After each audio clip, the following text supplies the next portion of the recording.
Hello friend, এসে গেছি ইতিহাস বিদ্যার্থী টিউটোরিয়াল চ্যানেলে। আজ আমি উচ্চ মাধ্যমিকের একটা গুরুত্বপূর্ণ বিষয় নিয়ে আলোচনা করব।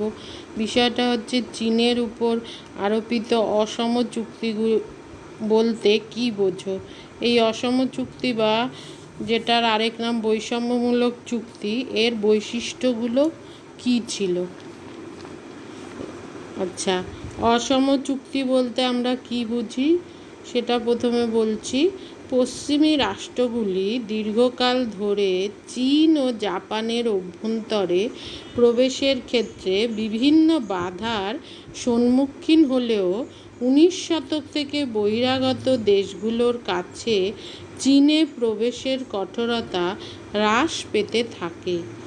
এর ফলে পশ্চিমের বিভিন্ন শক্তি অনগ্রসর চীনে প্রবেশ করে দ্রুত নিজেদের আধিপত্য বিস্তার করতে সক্ষম হয়।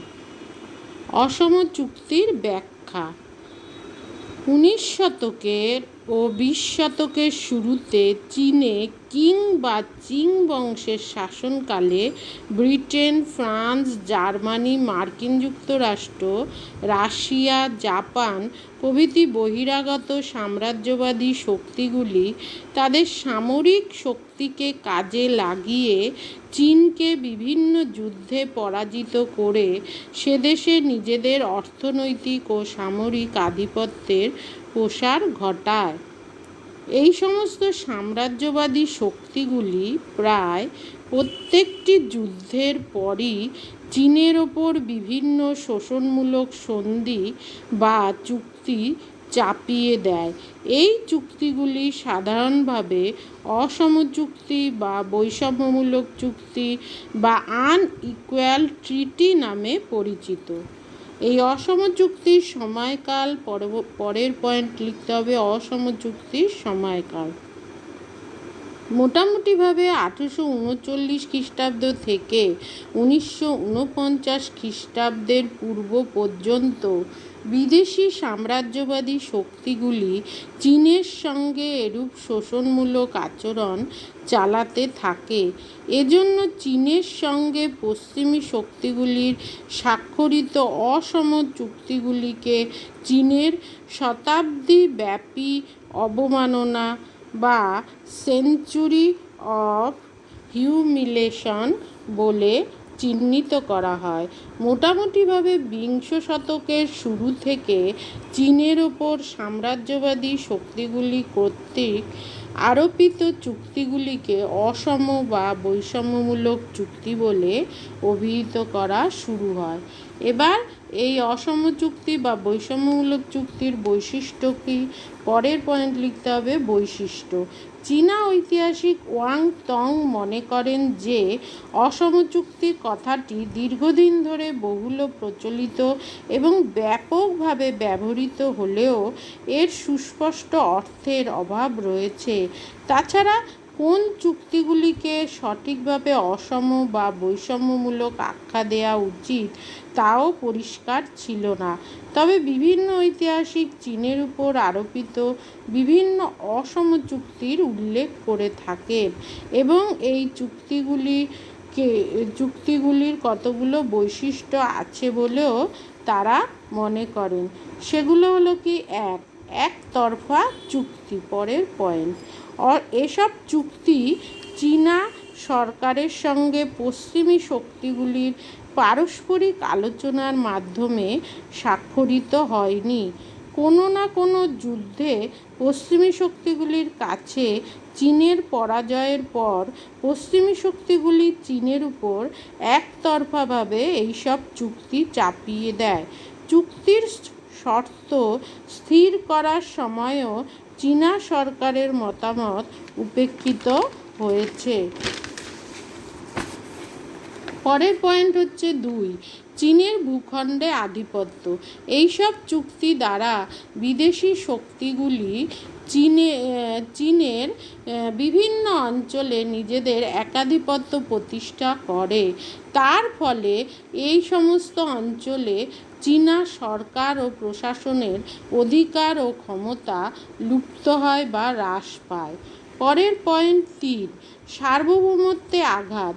ব্রিটিশ সরকার সহ অন্যান্য ইউরোপীয় শক্তিসমূহ চীনের উপর যে জবরদস্তিমূলক অসম চুক্তি আরোপ করেছিল, তার ফলে চীনের সার্বভৌমত্ব ব্যাপকভাবে ক্ষুণ্ণ হয়েছিল। বাণিজ্যিক ক্ষেত্রে ইউরোপীয় প্রতিদ্বন্দ্বীদের একচেটিয়া দৌরাত্ম্যে চীনের অস্তিত্বের সংকট দেখা দেয়। চীন প্রকৃতপক্ষে পশ্চিমী শক্তিগুলির আধা উপনিবেশে পরিণত হয়। চতুর্থ পয়েন্ট কি? চতুর্থ পয়েন্ট হচ্ছে ক্ষতিপূরণ আদায়। চীন এবং পশ্চিমী শক্তিগুলোর মধ্যে সংগঠিত যুদ্ধের জন্য চীনই একমাত্র দায়ী ছিল না, কেননা চীন আগ বাড়িয়ে যুদ্ধের জন্য কোনো আক্রমণাত্মক ভূমিকা গ্রহণ করেনি, অথচ যুদ্ধে পরাজয়ের পর পশ্চিমী শক্তিগুলি বল প্রয়োগের মাধ্যমে চীনকে বিপুল পরিমাণ অর্থ ও সম্পদ ক্ষতিপূরণ হিসাবে দিতে বাধ্য করে। পরের পয়েন্ট 5, বাণিজ্যিক সুবিধা আদায়। চীনকে বাধ্য হয়ে যেমন প্রচুর পরিমাণ অর্থ ক্ষতিপূরণ দিতে হয়েছিল, তেমনি নিজেদের বিভিন্ন অঞ্চলে বিভিন্ন বাণিজ্যিক বন্দর বিদেশি পশ্চিমী শক্তিগুলোর সামনে উন্মুক্ত করে দিতে বাধ্য হয় চীনা সরকার। এমনকি বিভিন্ন অঞ্চল লিজ দিতে তারা বাধ্য হয়, যেমন চীনের হংকং বন্দর ব্রিটেনের জন্য এবং ম্যাকাও বন্দর পর্তুগালের জন্য খুলে দেয়। এছাড়াও বিদেশি শক্তিগুলি চীনকে আরও বিভিন্ন ধরনের সুযোগ সুবিধা দিতে বাধ্য করে। 6, পরের পয়েন্ট, প্রাকৃতিক সম্পদ হস্তগত। চীন ছিল স্বয়ম্বর সমৃদ্ধশালী দেশ। চীনের উপর অসম চুক্তি আরোপ করলে যাবতীয় খনিজ ও প্রাকৃতিক সম্পদ ঔপনিবেশিক শক্তিগুলি দখল করে নেয়। চীন থেকে এই সকল সম্পদ ইউরোপীয় বাজারে রপ্তানি হতে থাকলে বিদেশের আর্থিক কাঠামোর উন্নতি ঘটতে থাকে এবং বিপরীত দিকে চীনের আর্থিক অবস্থা ক্ষীণ হয়ে পড়ে। এইভাবে সমৃদ্ধশালী দেশ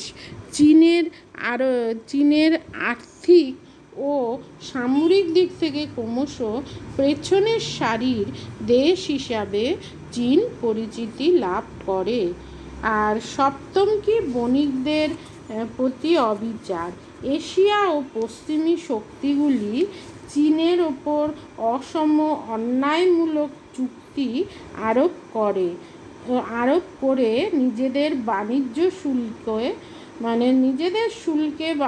শুল্কে তারা ছাড় দিতে থাকে, কিন্তু চীনা বণিকদের ন্যায্য শুল্ক প্রদান করেই বাণিজ্য করতে হতো।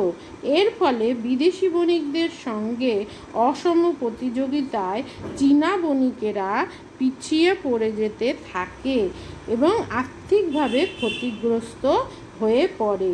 এসব বৈশিষ্ট্যের জন্য বিদেশি সাম্রাজ্যবাদী শক্তিগুলির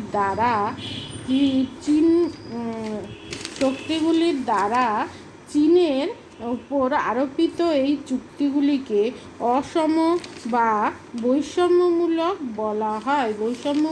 বলা হয়। পরবর্তীকালে 1949 খ্রিস্টাব্দে চীনের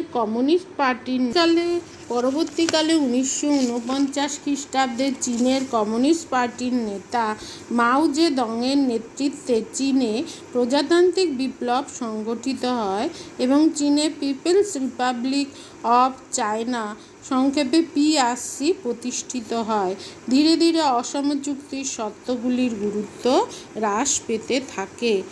আজ আসি, দেখা হচ্ছে পরবর্তী ভিডিওতে। Take care bye. ভালো থেকো, সাবধানে থেকো। অবশ্যই সাবস্ক্রাইব করো, ভালো লাগলে লাইক, শেয়ার, কমেন্ট করো এবং নোটিফিকেশন বেলটা অন করে দিও, যাতে আমাদের ভিডিও আপলোড হলেই সবার প্রথম তোমাদের কাছে গিয়ে পৌঁছায়।